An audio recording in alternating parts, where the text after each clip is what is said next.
Habíamos arrancado a ver el concepto de probabilidad.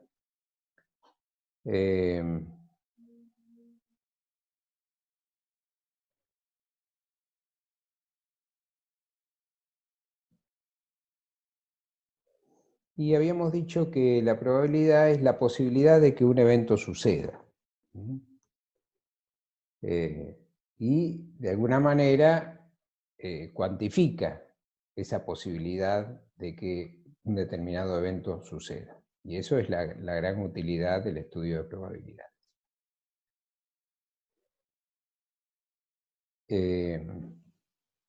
La manera, digamos, de obtener la probabilidad es siempre el cociente de un evento. Imaginemos que para indicar probabilidad lo indicamos la letra P. Y los eventos, ¿se acuerdan que los eventos eran los resultados posibles? O sea, cualquier resultado posible. No todo, sino cualquier resultado posible. Entonces, si yo quiero averiguar la probabilidad de que suceda un determinado evento, que es un determinado resultado, lo que hago, lo que me tengo que fijar es, bueno, de esa experiencia que hago, ¿sí? O que voy a hacer, ¿cuáles son todos los resultados posibles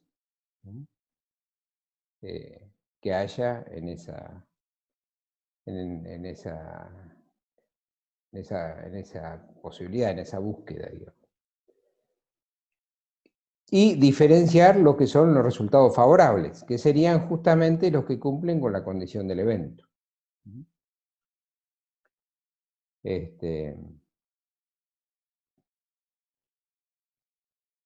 Y haciendo ese cociente, obtenemos lo que llamamos la probabilidad. Habíamos mencionado, bueno, acá tenemos un pequeño ejemplito, ¿sí? De la probabilidad de que al lanzar una moneda salga, por ejemplo, cara. Entonces ahí el evento, ¿sí? Sería el resultado que sea cara. Los resultados totales serían, bueno, o que sea cara o que sea cruz, o sea, son dos. Y lo favorable es, entre cara y cruz, si yo estoy buscando la probabilidad de que salga cara, es uno solo, es cara. Entonces, así la probabilidad de que salga cara será un resultado posible de los dos que se pueden dar, dividido la cantidad de resultados que se pueden dar, que es cara y cruz, son los dos resultados que se pueden dar. Y eso da, bueno, haciendo una cuentita, da un 50%. La manera de representar las probabilidades, ya vimos que se podía representar, era siempre un número entre 0 y 1, podíamos representar en forma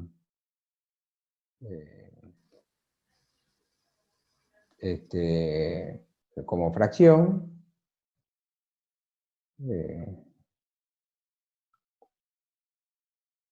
también lo podemos representar como un número decimal, y si lo multiplicamos por 100 también lo representamos como porcentaje. Son las tres formas de representar una probabilidad.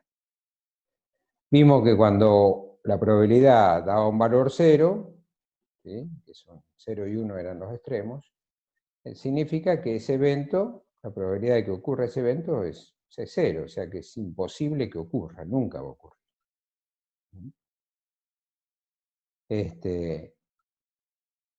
Y si la probabilidad es 1, o sea, el 100%, entonces ese evento va a ocurrir siempre.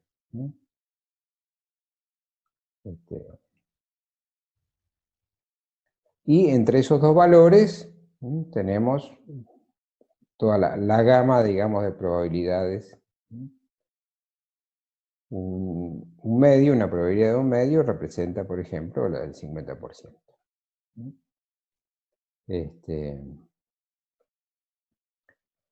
Y eso significa de que la probabilidad de que ocurra el evento que yo estoy calculando, ¿sí?, es del 50%. Eso es lo que...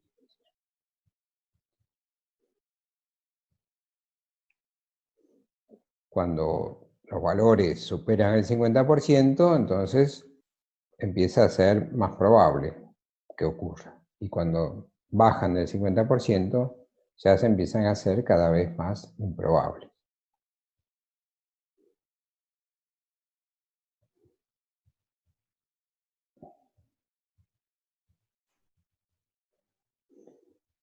Acá tenemos, por ejemplo, la probabilidad, ¿sí?, de que al lanzar un dado salga el número 4. Entonces el evento sería el evento, ¿sí?, el resultado es el 4, el evento que me interesa. Y habíamos visto que al lanzar un dado, las posibilidades, ¿sí?, mejor dicho, los resultados, los distintos resultados que se podían dar era que salga un 1, que salga un 2, que salga un 3, o que salga un 4, un 5 o un 6. Pero cualquiera de los números que salga, ¿sí?, está en una sola de las caras. Entonces, cuando yo lo tiro, sale una sola cara. Así que de todas las 6 posiciones que puede tener el dado, solo una le corresponde al caso favorable, que sería cuando sale el 4. Y la cantidad, digamos, de resultados posibles, 6, porque pueden salir todas las demás caras. La manera de representarlo vimos que era así, como fracción, como decimal, o multiplicándolo por 100 como porcentaje.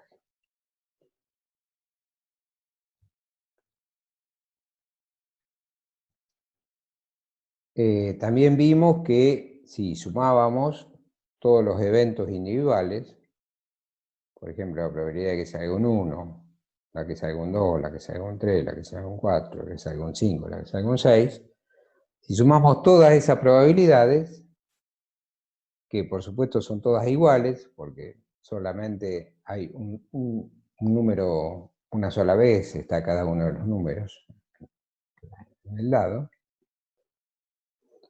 la suma da 1. Si sumamos los porcentajes, da el 100%. Eso ocurre siempre. Siempre la suma de las probabilidades individuales tiene que dar 1, si no hay algo que está mal.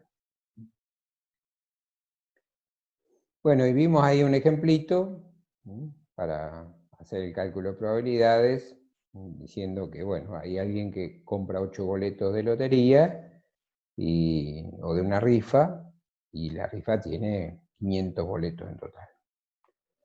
Entonces, los casos favorables sería que salga cualquiera de los 8 boletos que compró. Y el total de resultados posibles que salga cualquiera de los 500 boletos que están en juego. Quiere decir que la probabilidad será, digamos, de que se saque la rifa, digamos, será 8, ¿sí?, que son los casos favorables o resultados favorables, que son cada uno de los 8 boletos que tiene, dividido la cantidad de boletos que hay en juego.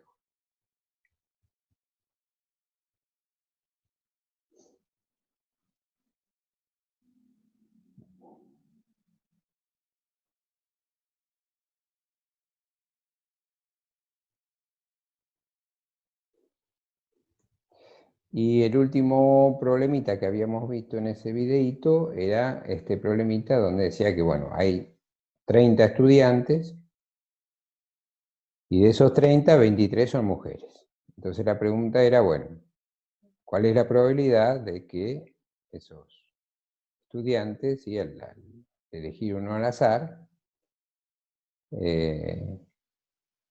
sea un hombre? Bueno, como los que no son mujeres son hombres, entonces la cantidad de hombres será 7, 30 menos 23. Y la cantidad de resultados favorables que sea, al elegir al azar, cualquiera de esas 7 varones, y los posibles son los 30 estudiantes que están para elegir. Así que ese cociente nos va a dar la probabilidad de que al seleccionar o elegir uno al azar, sea un hombre. Y eso da ahí 23%. El caso de la mujer será la cantidad de mujeres sobre la cantidad total de estudiantes. Y eso da el 76,7%. Ven que si sumamos esas dos probabilidades individuales, da la probabilidad 1 o el 100%.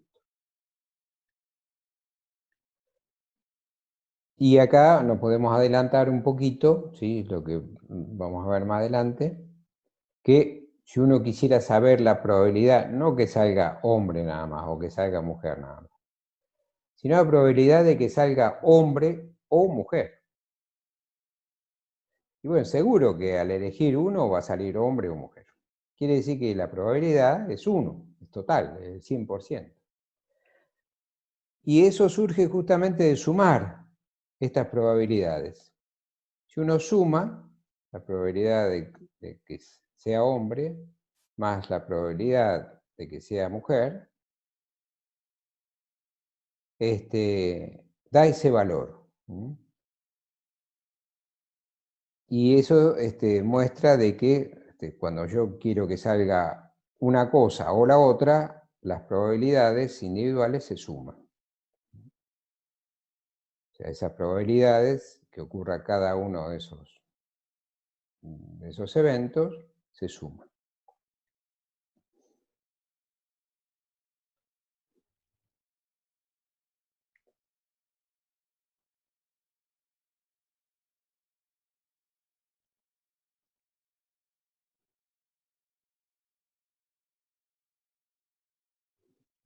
Acá tenemos unos problemitas sencillos.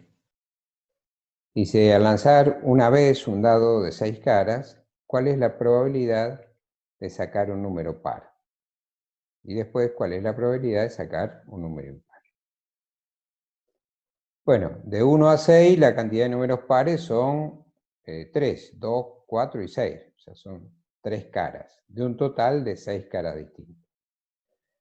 Quiere decir que esa probabilidad de que sea par será los resultados favorables, que son 3, sobre los resultados posibles, que son 6. O sea que esa probabilidad será, simplificando esa fracción, de 1/2. Si quisiera sacar cuál es la probabilidad de que al tirar el dado el número sea impar, bueno, también los casos favorables serían 3, porque los impares serían el 1, el 3 y el 5. De 6 que son los posibles. Así que para sacar la probabilidad de que un número sea impar, también es del 50%.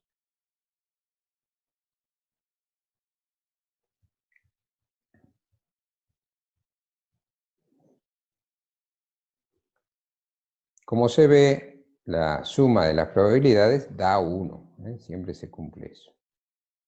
Si la pregunta hubiera sido, ¿cuál es la probabilidad de que salga un número par o impar? Y si no sale par, sale impar, no queda otra. O sea que la probabilidad es total, es 1. Y eso se puede ver si uno suma las probabilidades de cada evento particular.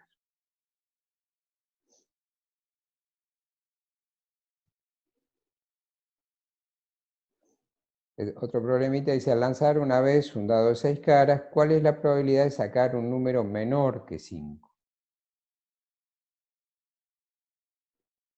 Bueno, menor que 5 tenemos 4 números, el 1, el 2, el 3 y el 4. Quiere decir que los resultados posibles, los resultados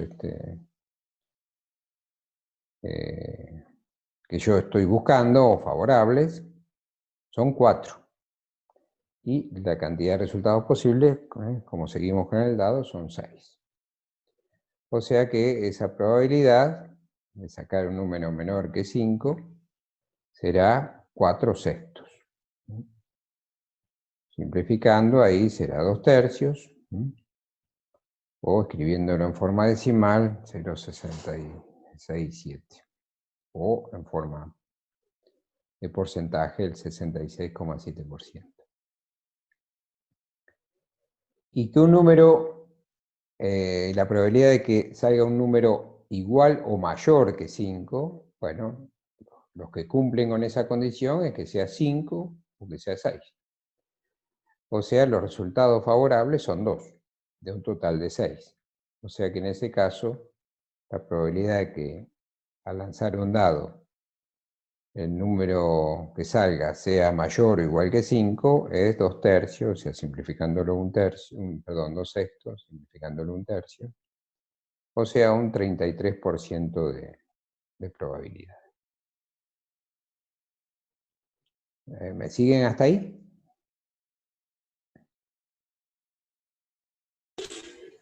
Sí, profe. Listo, seguimos. Profe, Sí. disculpe, ¿puede explicar de nuevo el último punto que explicó? Esto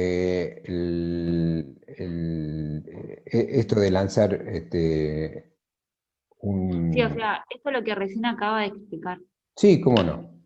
No, gracias. O sea, lo que se propone acá es, bueno, dice, si uno lanza un dado, ¿sí?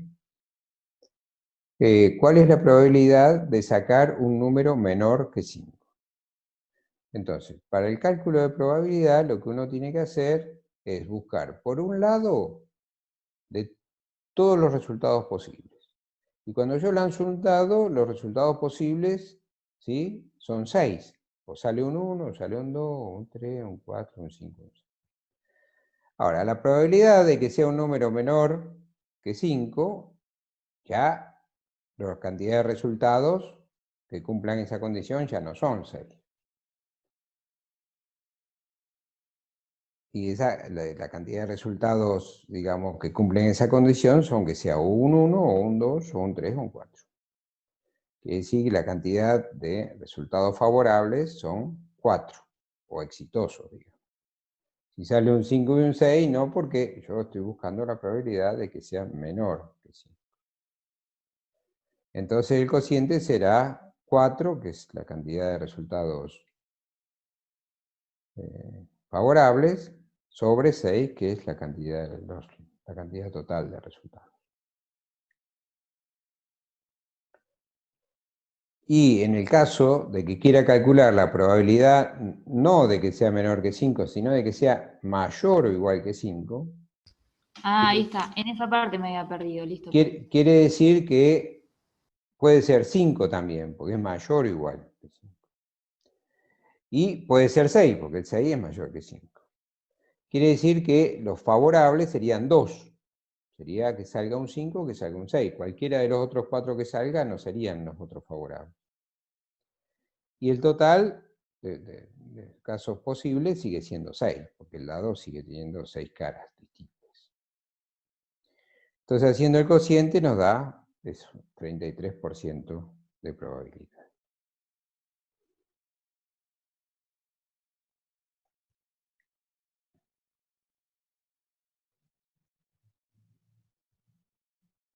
Bien, vamos a...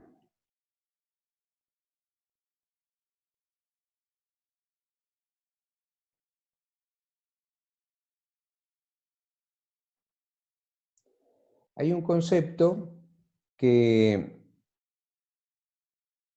en 10 minutitos nos vamos a tener que reconectar. Pero mientras tanto avanzamos. Hay un concepto que es la probabilidad experimental.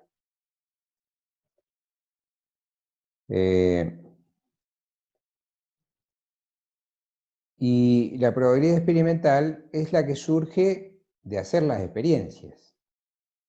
Entonces puede haber una probabilidad teórica y una probabilidad de hacer la experiencia. Esa probabilidad que surge de tener resultados experimentales se llama probabilidad experimental.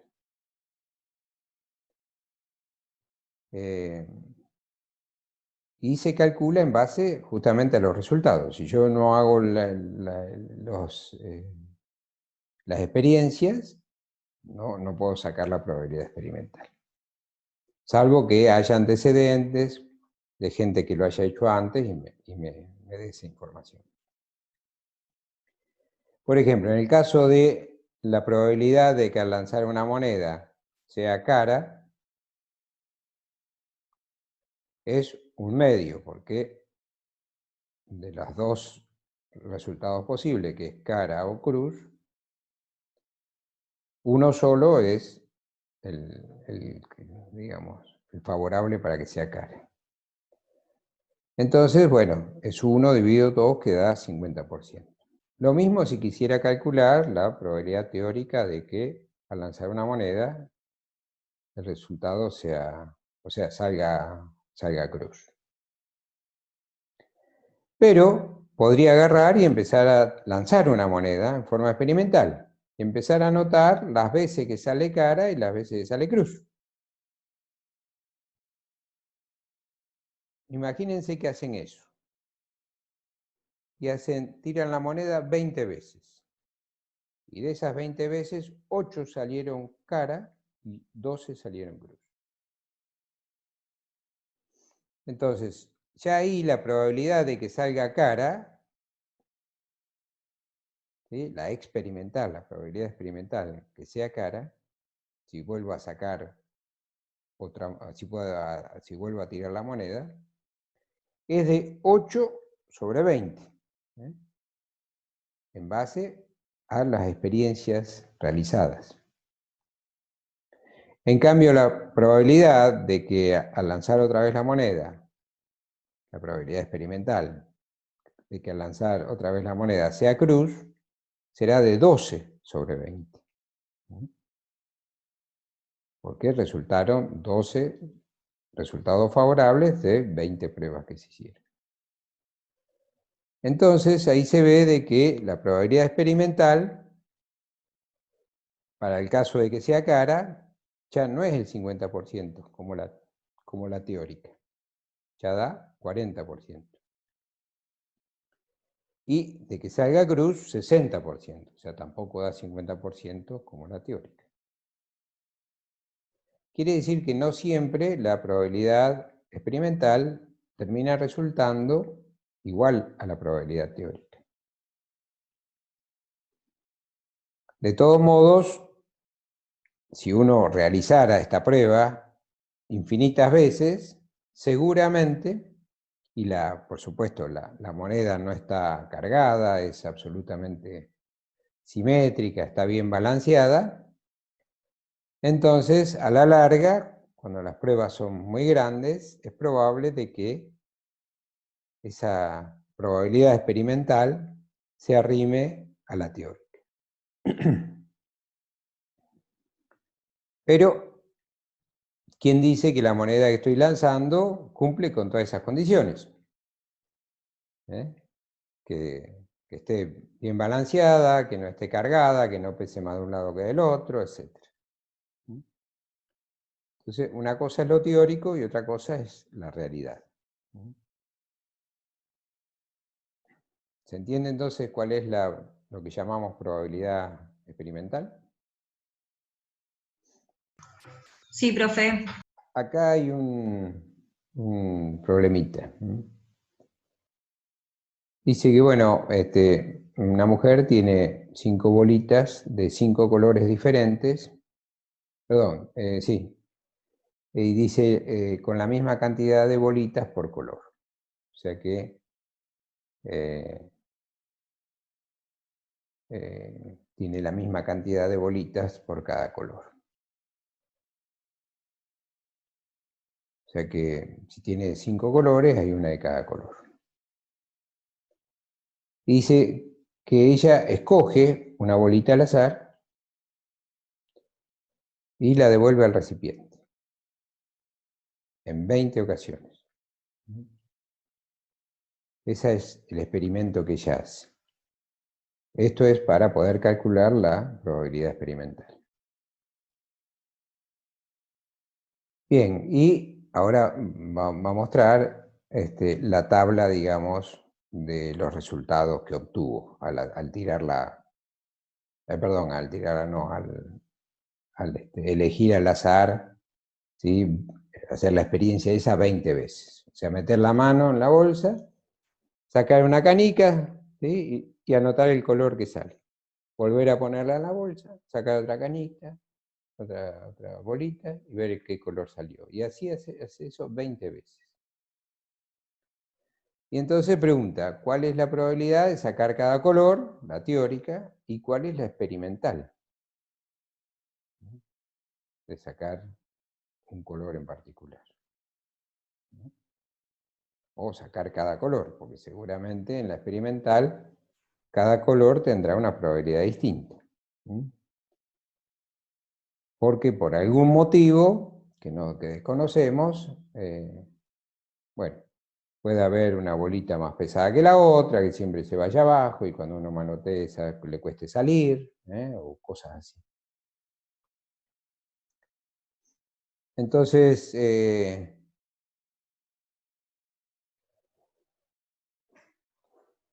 ver si se actualiza esto.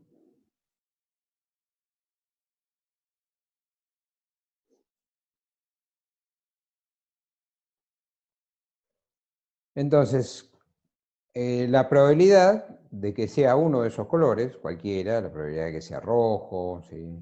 Por ejemplo, o la probabilidad de que sea verde, es 1, ¿sí? sobre 5, porque hay una sola de cada color en esas 5. Y eso da el 20%. Esa es la probabilidad teórica de que salga un color determinado. Y la probabilidad de que salga cualquier color es la misma, porque todos están una sola vez. Entonces, todos los resultados posibles que salga, bueno, o verde, o rojo, o marrón, o amarillo, o naranja. Entonces el verde está una sola vez, del total de colores que son 5. El rojo también está una sola vez del total de colores que son 5. Quiere decir que la probabilidad de que salga un color, ¿sí? en particular, es 1/5, para cualquier color. Esa probabilidad es la probabilidad teórica. Ahora, cuando hizo esa experiencia de las 20 veces, ¿sí? de agarrar una bolita, mirarle el color, volverla a poner dentro de la bolsa, agarrar otra bolita y así, ocurrió de que de las 20 pruebas, una vez salió una naranja, 3 veces salió marrón, 3 veces salió rojo, 6 veces salió verde y 7 veces amarillo.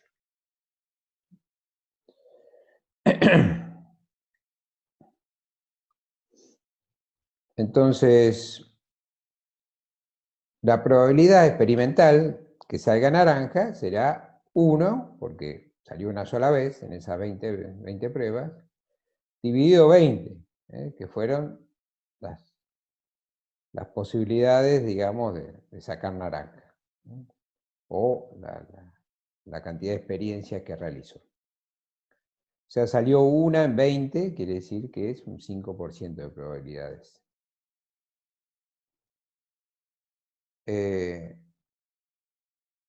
Para el caso de las demás, por ejemplo, la marrón es 3 sobre 20, la roja es 3 sobre 20, la verde es 6 sobre 20, ¿sí? 15, 30, 35. Entonces esto muestra de que no siempre la probabilidad teórica coincide con la probabilidad experimental. Acá hay otro problemita, dice una compañía que fabrica autos, pone a la venta el primer lote de 4 modelos nuevos. Y la tabla que se muestra ahí indica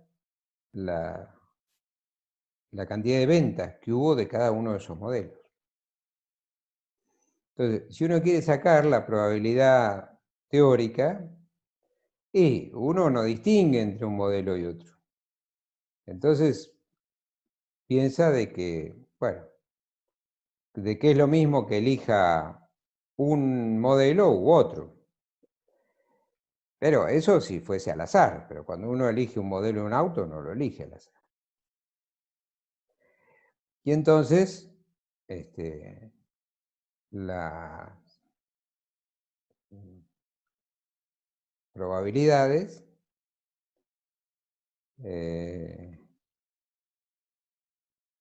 para que, digamos, las probabilidades de que la gente elija un carro en particular, ¿sí? Esa probabilidad experimental, por ejemplo, para el auto modelo C, de 200 que se pusieron a la venta, 94 que se vendieron eran modelo C. Entonces, digamos, si yo tengo que fabricar más autos, voy a tratar de fabricar autos de modo tal de que, bueno, un 47% de los nuevos autos que fabrique sean modelo C, porque va a ser la cantidad que posiblemente venda del total. Entonces, para eso sirve la probabilidad experimental. Y la teórica es directamente un cuarto, o sea, sería un 25%. ¿Ven? Es distinto. Y si se mantiene esa tendencia en las ventas y se ensambla el siguiente lote ahora de 800 vehículos, o sea, sabiendo esa probabilidad experimental, dice, bueno, si voy a fabricar ahora 800 para seguir vendiendo, bueno, de acuerdo a la forma en que se fueron vendiendo anteriormente, ¿cuántos modelos C debería fabricar para tratar de acercarme más a las posibilidades de venta? Y entonces, digamos, tiene que utilizar esa probabilidad experimental. Y esa probabilidad experimental era 94 sobre 800, perdón, 200. Y esa probabilidad vimos que era del 47%.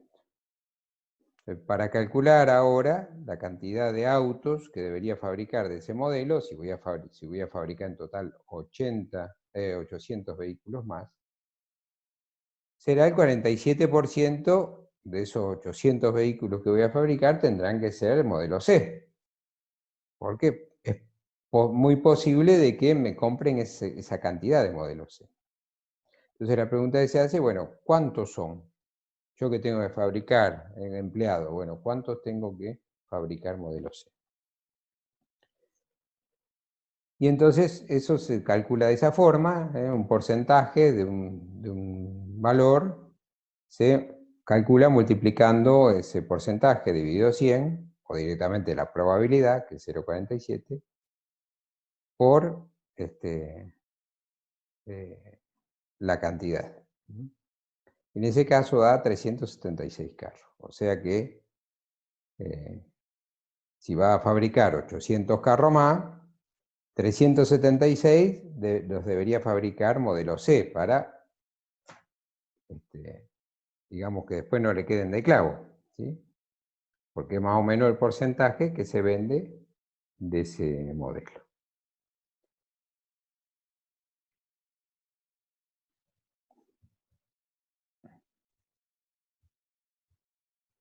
Bueno, las probabilidades vimos, ¿verdad? La teórica es un cuarto, o sea, 25%, y las otras no tienen nada que ver, ¿no? Hay algunas que son mayores y otras que son menores en la teórica. Y eso es porque no es azaroso seleccionar un vehículo, un auto, ¿no? La gente tiene en cuenta un montón de otras cosas.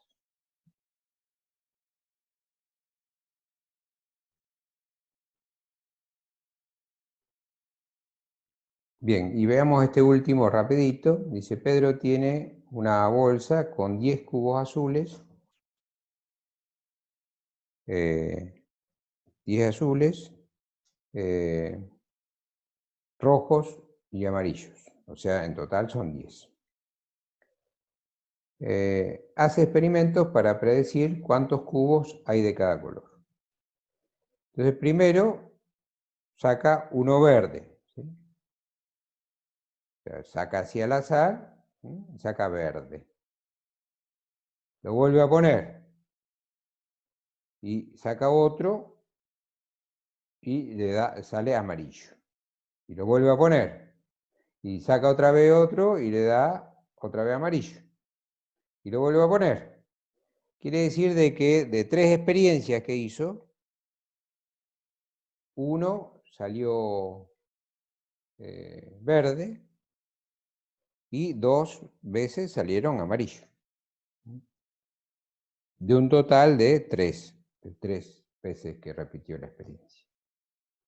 Entonces, yo quisiera saber cuál es la probabilidad experimental de que vuelva a sacar un cubo amarillo. Bueno, acá la probabilidad de sacar un cubo amarillo, fíjense que experimentalmente salió 2 veces de 3 que se tiró. O sea, la probabilidad fue 2, la cantidad de casos favorables fueron 2 dividido la cantidad de experiencias 3. Quiere decir que esa probabilidad será 2/3. O sea, un 66,67%. Entonces, digamos, él asume de que el 66% de los cubos son amarillos ahí dentro.